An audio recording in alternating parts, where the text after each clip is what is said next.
So, any of us that are involved in being broker of record, do coaching, office manager for real estate agents are often asked this following question.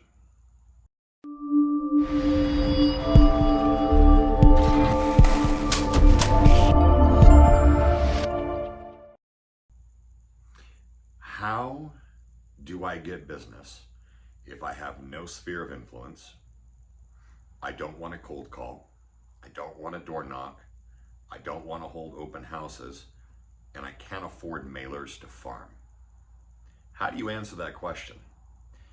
I would normally say, well, then you probably shouldn't be in real estate or any matter of sales and 1099 employee where you need to create your own customer base and service those clients. It's sort of like saying, I want to be a brain surgeon, but I don't want to go to school. I don't want to do an internship, and I don't like blood, and I don't want to work in a hospital.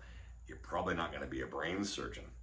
This was, however, until I came across a post from Labcoat agent's own Tristan, who, let me see, top 5 opportunities for real estate agents. And I thought, well, this is something we've talked about before, but I kind of like the way it's put together into something that hypothetically, some of these don't cost you anything and you can start from scratch. So let's talk about the suggestions.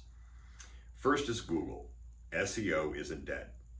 Search engine optimization, by the way, meaning your name comes up when people search terms like real estate or maybe real estate or homes for sale and the city that you operate in.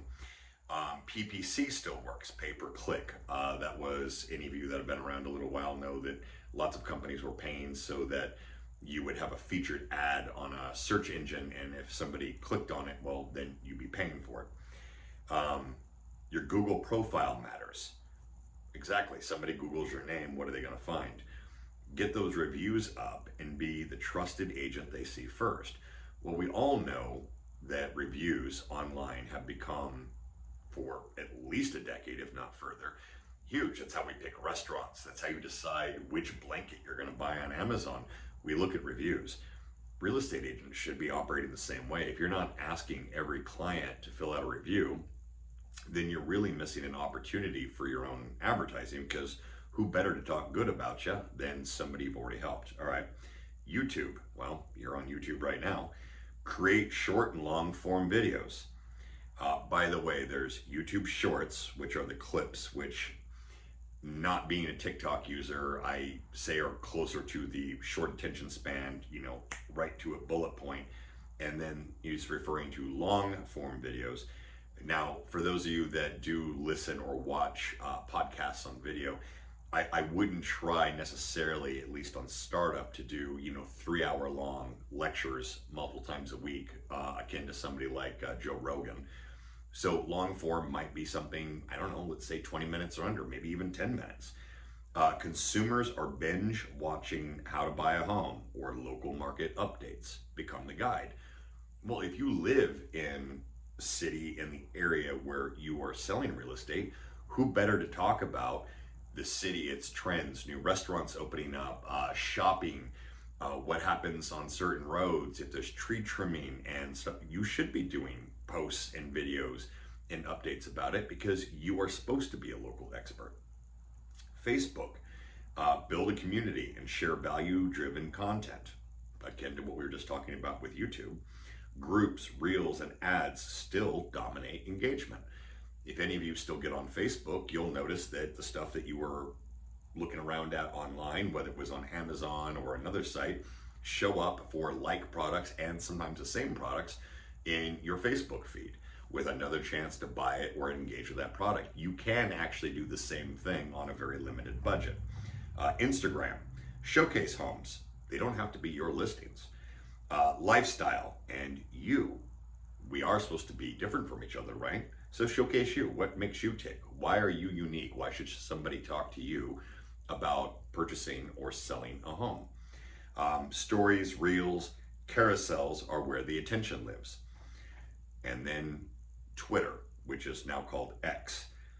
Be a voice of authority.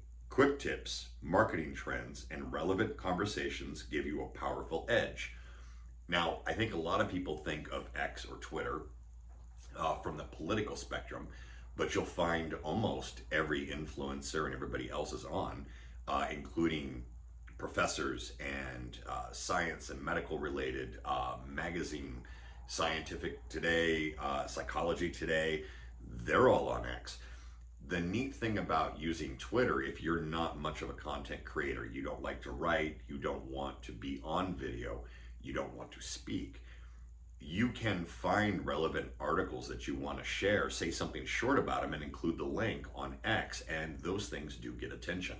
So, if you're not going to go the traditional one-on-one old school approach of developing relationships by physically speaking to or being in front of somebody, perhaps something to explore is taking advantage of a lot of the free technology that you're already on. I mean, I bet you've touched your phone a couple of times today, maybe even during this video, scrolled through and looked at things. Why not learn to leverage that to get in front of more people? Anyway, hope this helps.